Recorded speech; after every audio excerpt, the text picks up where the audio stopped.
Bonjour à tous, Stéphane Parent, dirigeant d'Espace OBNL. Aujourd'hui, une petite capsule technique sur un volet des ressources humaines assez important. On va parler aujourd'hui de mobilisation, de reconnaissance. Et pour en parler, j'ai le sens de recevoir Jenny Riendeau, qui est conseillère en ressources humaines chez Impact Partenaires d'affaires. Bonjour, Jenny. Bonjour, enchantée. Merci de m'accueillir aujourd'hui dans cette petite capsule. Très heureux de t'accueillir, Jenny, parce qu'on va parler de reconnaissance, surtout la vision de la reconnaissance comme un levier de mobilisation. Mais d'entrée de jeu, j'aimerais ça que tu nous présentes un peu la vision que tu as de la reconnaissance en OBNL, de quoi on parle, en quoi ça consiste, puis à quoi ça sert. Parfait. Ben, quand on parle de reconnaissance en OBNL, on fait référence à l'acte qui est de valoriser, mais aussi d'apprécier les contributions des individus au sein de notre organisme.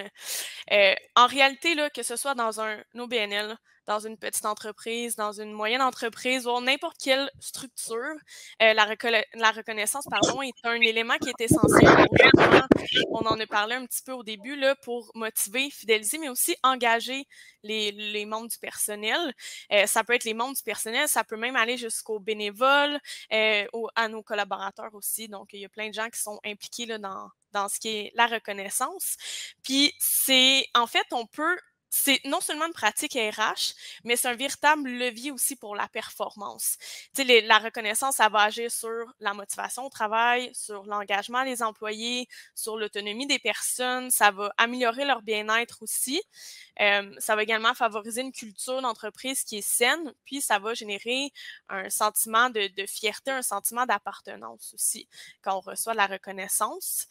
Il y a également plusieurs aspects sur lesquels on peut reconnaître la personne. La première, je te dirais que c'est lié à la personne en tant que telle. Fait qu'on va penser à ses caractéristiques, à ses qualités, à ses compétences, sa personnalité. Sinon, on peut reconnaître aussi sur les pratiques de travail. Fait que ça va mettre l'accent sur tout ce qui est compétences, expertise, contributions spécifiques des individus dans leur travail ou dans un projet en particulier. Sinon, la troisième, c'est lié aux investissements dans le travail. Fait qu'on peut penser au nombre d'idées qui est généré, au nombre d'heures, les risques, les efforts, puis finalement les résultats. Fait qu'on peut penser à la rémunération, tout ce qui est pris, mettre en avant les résultats par une communication. Puis, je vais terminer ma réponse, en fait, avec c'est Jean-Pierre Brun, qui est un auteur et un professeur qui parle de la reconnaissance comme étant un couteau suisse. Je sais pas si tu visualises le couteau Ah, suisse, oui, oui. Stéphane. Fait que c'est comme Pour un petit couteau avec mousselon, plein de, ciseaux.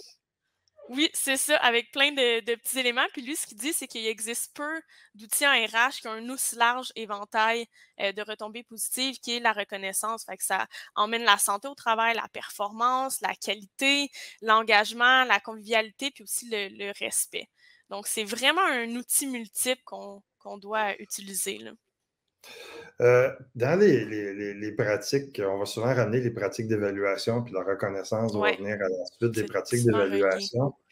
J'aimerais ça que tu me parles de comment on peut faire pour la mise en place des objectifs puis des attentes. C'est quoi les Ouais. critères pour faire une bonne évaluation du personnel? Puis après ça, le reconnaître, bien sûr. Oui. Bien, c'est sûr qu'il y a 4 étapes dans la gestion de la performance. La première, elle est souvent mise de côté, oubliée ou un peu fait à la va-vite, mais c'est définir les objectifs, les attentes vraiment clairement, ce à quoi on s'attend envers l'employé. En deuxième, ça va être de soutenir puis d'accompagner cette performance-là, donc donner des outils, donner des ressources, donner des solutions. En troisième, ça va être d'évaluer cette performance-là. Puis en quatrième, ça va être justement reconnaître puis développer, qui peut être par un boni ou par de la formation supplémentaire, par exemple.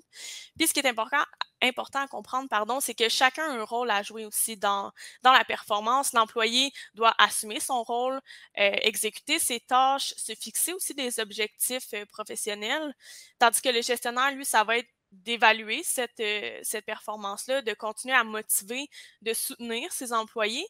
Puis de l'autre côté, on a la direction, les partenaires d'affaires, toutes les personnes qui sont en RH, donc les experts en ressources humaines, eux vont s'assurer de soutenir les gestionnaires dans cette performance-là, de faire le lien aussi entre la direction puis entre les employés, de développer les outils, de veiller au bon fonctionnement, puis de créer, réviser des processus s'il y a besoin. Donc, eux, ils vont être vraiment à la recherche des meilleures pratiques. Et là où souvent c'est pas fait, c'est le DG. Il doit vraiment participer au processus processus, ou en tout cas la haute direction qui est en place, doit participer au processus de gestion de performance. Ça démontre son importance, ça crée de la valeur aussi. C'est important de communiquer la vision, ce à quoi on s'attend au niveau de la gestion de performance dans notre organisme. Puis ce qui est important aussi, c'est d'évaluer cette performance-là, mais avec des bons outils. Fait que c'est pas juste de le faire, comme je disais tantôt, un peu à la va-vite sur un coin de table. C'est important d'avoir des bons outils et des critères de qualité. Fait quand on va arriver pour évaluer nos employés, il faut que ça soit pertinent, qu'est-ce qu'on demande, il faut que ça soit clair, précis, il faut que le processus soit connu de tous aussi. C'est vraiment important qu'on soit transparent dans notre communication, puis qu'on informe pourquoi on fait ça, puis de justement générer de la valeur autour de ce processus-là. Puis, une fois qu'on a justement les critères bien en place, bien là, il faut monter le fameux, l'outil de qualité, donc le fameux formulaire de performance. Ça, souvent, ça va être les RH qui vont mettre la main à la pâte. Donc, Quand on a des RH, hein, quand on en a, c'est ça. on sait que les OBNL sont Exactement. souvent des petites structures de C'est moins de 5 ça. employés, là. Exactement. Fait que ça peut être soit des gens comme nous qui peuvent vous accompagner dans cet univers-là. Sinon, ça peut être le gestionnaire qui est en place, qui s'assure de créer un formulaire qui a du sens aussi pour eux, puis qui est facile à utiliser. Tu sais, un formulaire de 17 pages, c'est pas pertinent pour personne. On s'égare, mais en même temps, de juste poser 3 questions, ben peut-être qu'il manque un peu de profondeur. Fait que c'est une espèce d'équilibre entre la qualité de l'outil puis l'utilité qu'on veut en faire. C'est dur, ça a l'air. Je t'écoute là, il y a plusieurs étapes, Ouais, puis on est dans un monde qui manque de temps et de ressources. ouais. Euh, c'est quoi les bouts essentiels, puis comment on peut faire pour mettre ça en place de manière assez rapide, là? De mettre en place un système de performance, excuse-moi? Oui, Ben, écoute, la première, ça va être vraiment de mettre en place qu'est-ce qu'on veut faire pour les employés. Je comprends que là, tout le monde manque de temps, tout le monde manque de ressources. Des fois, c'est difficile, on en demande encore plus aux gestionnaires. C'est sûr qu'il va falloir évaluer l'organisation du travail. Est-ce que ce qu'on veut, c'est possible dans la situation où est-ce qu'on est en ce moment? Il n'y a pas vraiment de recette magique. Ces processus-là sont hyper énergivores, sont vraiment coûteux. Ce qu'il va falloir faire, ça va être prioriser. Par exemple, est-ce qu'on priorise l'augmentation salariale, puis on fait une petite recherche là, sur tout ce qui est structure salariale, est-ce qu'on est au marché, tout ça, ou ben on est plus sur les récompenses, qu'est-ce qu'on veut donner. Fait que ça va être vraiment important de prioriser, aller choisir qu'est-ce qu'on veut faire. Euh, Ça peut être d'identifier aussi les récompenses appropriées qu'on veut pour notre équipe, qu'est-ce qu'eux s'attendent, qu'est-ce que nous, on est capable de donner aussi. Tu sais, ça peut être des bonus, des promotions, mais ça peut aussi être des avantages qui sont non monétaires. Fait que ça, des fois, ça prend un peu moins de temps aussi. Puis ça va être d'établir un budget, peut-être là, ça a l'air un peu simple puis évident, mais c'est sûr de prévoir un budget spécifique pour les récompenses liées aux performances, mais c'est sûr que c'est un bon point de départ. Fait que ce serait ce que je suggérerais, pardon, pour commencer, là, si on veut embarquer dans la gestion de performance, quand il nous manque un peu de temps et de processus, c'est de budgéter, de prioriser, puis de voir qu'est-ce qu'on veut faire. parlons-en justement du budget. Est-ce que tu as des suggestions qu'on peut faire au quotidien qui ne coûtent rien ou presque pour Ouais. améliorer notre connaissance envers notre équipe? Ben, honnêtement, il y en a tellement. Puis en plus, je me suis même fait une petite liste. Je me dis que ça allait être plus intéressant. Tu sais, ça peut être aussi simple là, que de donner un mandat spécial à un employé. On sait, admettons, qu'il veut vraiment faire ce genre de projet spécial-là. Ça fait plusieurs fois qu'il nous en parle, mais ça pourrait être une reconnaissance de justement lui donner ce projet-là. C'est un projet spécial stimulant. Ça pourrait être aussi aménager les horaires de travail de façon favorable, si ce n'est pas déjà le cas. Ça pourrait être proposé de présenter devant un client. Par exemple, moi, j'ai travaillé avec mon gestionnaire sur un projet. On a travaillé ensemble, c'est lui qui est censé faire la présentation, puis il dit, ben Janie, vas-y, je sens que tu es capable, donc de montrer cette reconnaissance-là, puis cette confiance-là aussi qu'on a avec nos employés. De donner de la rétroaction aussi en continu, ça démontre qu'on met du temps, des efforts dans cette rétroaction-là. Ça peut être de permettre le télétravail, par exemple, si c'est pas déjà quelque chose qui est en place. Ça peut être aussi simple que ça, donc montrer également qu'on a une confiance, qu'on veut créer de l'autonomie aussi. Ça peut être des félicitations devant tout le monde aussi. Ça peut être de faire participer l'employé à une conférence.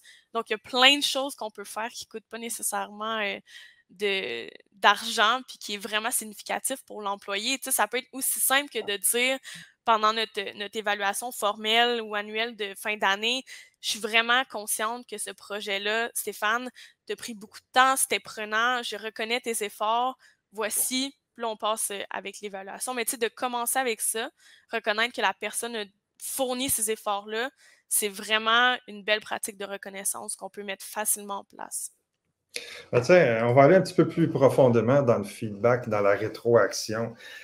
Personnellement, je l'utilise, mais des fois, là, je trouve que c'est dur, surtout si le feedback qu'on doit donner il est plus ou moins positif, qu'on a reçu des déceptions. On veut être constructif, mais as-tu des trucs, des astuces pour être capable de rester positif, même si notre évaluation ou notre feedback, on sait qu'on s'embarque dans quelque chose de relativement négatif?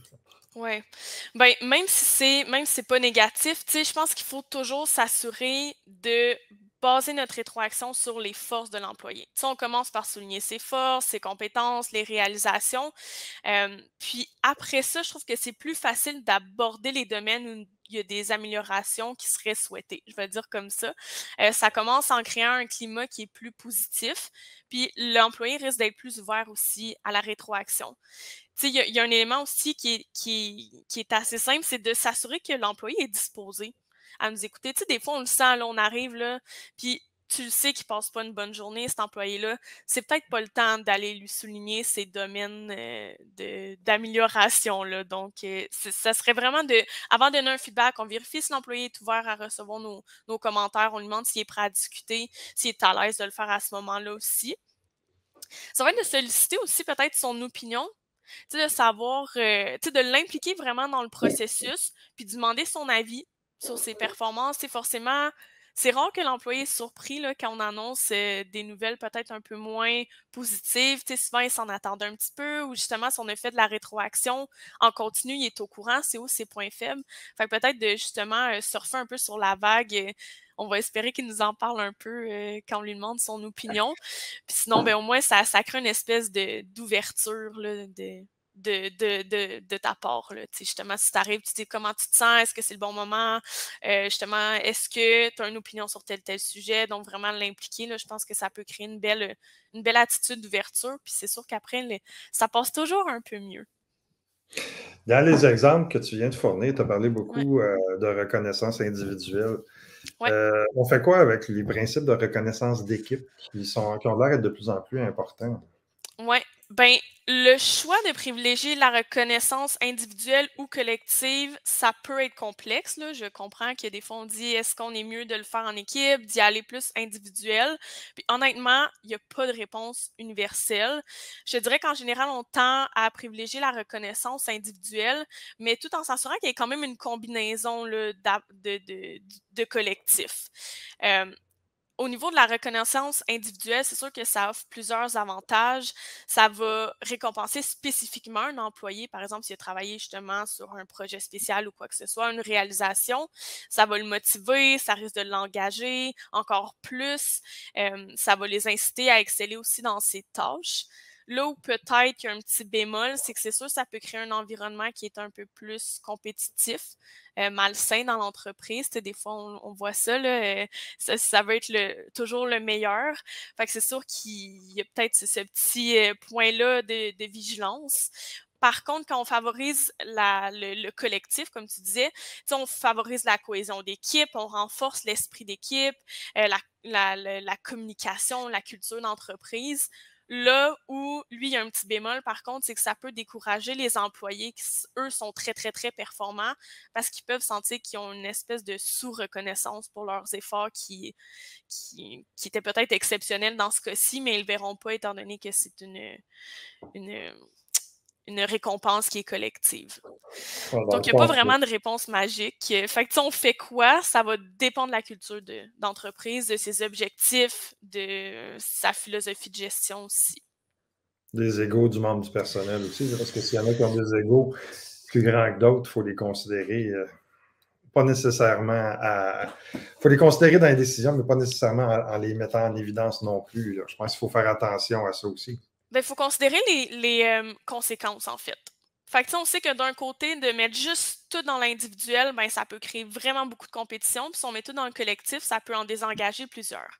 Fait que, moi, ce que je suggère, c'est quand même une combinaison des deux, avec peut-être un petit peu plus d'individuel. Comme ça, la personne sent quand même que son day-to-day, ce qu'elle fait, est quand même reconnu à sa juste valeur. Mais il y a quand même un esprit d'équipe aussi qui est là, qui va pousser tout le monde à bien performer. On est en OBNL dans ce qu'on parle aujourd'hui. Normalement, ben, c'est la direction ou la directrice générale qui est responsable des employés. Mais le conseil d'administration, dans son rôle de gouvernance, a son mot à dire sur certains éléments. Est-ce que tu as des conseils pour faciliter le genre de vente interne? Donc, comment on amène notre conseil d'administration à aller vers les mesures de reconnaissance? Je pense surtout aux augmentations salariales ou les jours de vacances. Ben, ce qui est argent, mais même ce qui est... on a de plus en plus de conversations sur les heures supplémentaires, sur la modalité asymétrique. Ouais, certains ont plus de flexibilité dans certains temps, d'autres pas. On peut donner des privilèges qui ne sont pas uniformes pour tout le monde. Fait qu'il y a de plus en plus, le rôle de la gouvernance prend sa place dans la gestion des ressources humaines, mais c'est une place qui est en collaboration, qui est en supervision plus macro de tout ça. Là. Je pense qu'il faut le préciser. Là. Fait que, comment on les convainc? Ben, les convaincre aussi. Ouais. Comment est-ce qu'on fait ça? Ben écoute, je vais donner 2 trucs. On chiffre nos données, puis on s'assure que ça soit en adéquation avec les objectifs de gestion de l'organisme. Fait que c'est comme un business case. Faut leur parler en chiffres. Souvent, ça va être ça, la direction. Faut prouver qu'en faisant telle action de reconnaissance, il y a un retour sur l'investissement. Par exemple, en faisant tel élément de reconnaissance, je remarque que j'ai un plus haut taux de rétention. Je remarque que j'ai moins d'absentéisme. Et ça fait qu'on économise sur tant, ou on fait tant d'argent. Donc, ça serait de prouver ou, tu sais, juste le fait qu'un employé parle, on s'entend que ça. Là, j'avoue que le chiffre par cœur m'échappe, mais je pense que c'est 1,5 % du salaire que ça coûte un employé quand il quitte. Je dirais qu'on voit de plus en plus de deuxième et troisième affichage, là, fait qu'on est rendu à plus que ça maintenant. Là. Surtout dans le contexte actuel, les départs sont très coûteux. Vraiment. On met beaucoup d'emphase sur le recrutement, mais en réalité, on devrait mettre beaucoup d'emphase sur la fidélisation avant tout. Les éléments de reconnaissance sont important là-dedans. Bien, vraiment, c'est vraiment important qu'on puisse l'inclure. Puis pourquoi pas justement investir là-dedans au lieu de, comme tu dis, investir dans le recrutement, recommencer toujours. Puis à chaque fois qu'un employé part, on perd aussi de la connaissance. Donc, ça coûte quand même, oui, c'est 1,5 % du salaire en argent, mais c'est plus que ça qu'on perd qu'un employé qui quitte. Fait que ça va être vraiment d'estimer les retours sur investissement potentiels.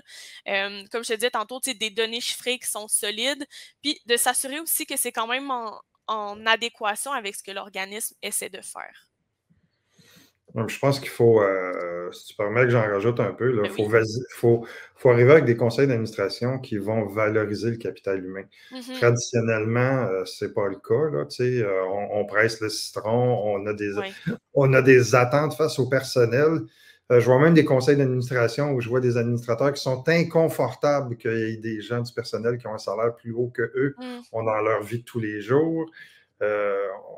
Les employés passent souvent deuxième avec la vision du conseil d'administration.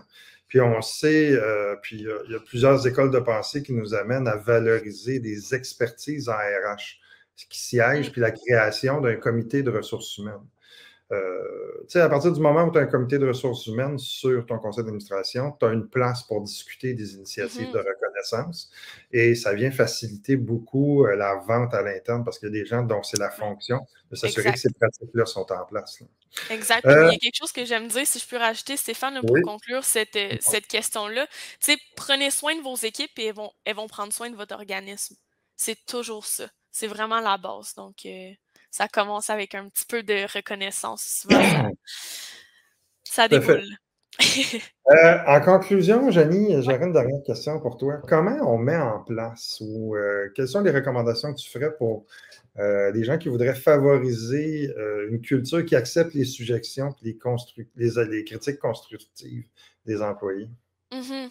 Ben, faut s'assurer, comme je disais tantôt, d'avoir un climat qui est favorable, un climat qui est ouvert aussi à ça. On doit mettre le focus aussi sur l'apprentissage pour que l'employé le voit comme une façon d'apprendre, une façon de s'améliorer, puis pas juste comme un échec ou une réprimande. Fait que c'est de là tantôt que je te disais, oui, même si on a des annonces difficiles à dire, faut quand même un peu enrober ça. Puis, ça dépend de l'annonce qu'on a à faire aussi, là. C'est sûr que si c'était une faute grave, bon, c'est peut-être pas la façon de faire. Mais tu sais, c'est vraiment important, c'est ça, de focusser sur l'apprentissage à place, puis de le voir vraiment comme une opportunité. Il faut que ça fasse partie de l'ADN. Il faut essayer de le normaliser aussi dans notre organisme, tu sais, de s'assurer de le faire un petit peu à tous les jours ou au moins à toutes les semaines. Puis, ce qui va être vraiment important, c'est l'écoute active. Les gestionnaires doivent donner le bon exemple aussi, d'avoir une communication transparente. Je pense que c'est vraiment la base pour pouvoir mettre en place une culture de rétroaction, ou en tout cas une culture qui accepte les suggestions. Je disais que c'était ma dernière question, mais pendant Ouais, que t'en je as un autre? t'écoute, ben, Pendant que je suis là. il y a un univers nouveau dans les dernières années qui s'appelle le télétravail. Ouais. Quand il y a question de reconnaissance au quotidien puis de télétravail, ben, on a des obstacles. Les gens ne sont pas avec nous, on ne les voit pas. On ne peut même pas les saluer quand ils rentrent au bureau le matin, à moins de faire des efforts vraiment particuliers, puis tout le monde est déjà dans ses affaires. J'aimerais ça un peu t'entendre sur la reconnaissance au quotidien, la rétroaction, puis le télétravail. Ouais, ben j'ai vu plein d'entreprises, là, surtout pendant la pandémie, faire des espèces de petits cafés. Donc, ils se prenaient un petit café virtuel, ils prenaient un 10 minutes, soit toute l'équipe était là, soit on pouvait le faire de façon individuelle aussi. Puis c'est vraiment de discuter, savoir ton équipe va comment. Pas juste un salut, ça va, là, tu sais, vraiment, ça va comment, puis qu'est-ce que je peux faire, puis est-ce qu'il y en a qui sont en surcharge, OK, on peut redistribuer des tâches, ou tu sais, tantôt j'en parlais aussi de les attitrer à un projet peut-être qui est spécial. Tu sais, ils n'ont pas nécessairement besoin d'être en personne. Tu sais, ça peut être de les attitrer à ce projet-là, prendre le temps de leur expliquer avec eux, de leur mentionner nos attentes aussi. Fait que ça peut être des choses qu'on fait en télétravail. Mais tu sais, je pense que c'est important quand même qu'on se réunisse aussi au moins une fois par mois, une fois ou 3 semaines, puis qu'on se permette justement de faire une certaine reconnaissance, ou en tout cas un team building, montrer qu'on tient à nos employés aussi. Je sais pas si ça fait du sens pour toi. Là. C'est sûr qu'en Oui, télétravail, il y a oui. quand même tu sais, je vais dire un défi supplémentaire qui est là, mais je pense que c'est vraiment possible si on se book justement des petites plages horaires pour le faire, ou si, tu sais, comme je te dis, ça peut être aussi simple qu'un petit café virtuel. Là. Moi, je pense qu'il faut, de ce que je retiens de ce que tu dis, c'est qu'il faut pallier aux occasions naturelles, il va falloir en créer des artificielles. Là. C'est un peu ça, ouais. Fait que ça peut être peut-être beaucoup au début, mais je pense que quand ça devient dans notre ADN, quand ça devient dans notre culture d'entreprise, c'est plus facile quand même à mettre en place. Ça devient une habitude aussi à un certain moment, là. Janie, très instructif tout ça. Je pense qu'on pourrait continuer à en parler Oui, c'est longtemps. ça. Moi, j'avais d'autres notes, là. Malheureusement, on essaie de garder ça dans un Je certain comprends. format. Je te remercie.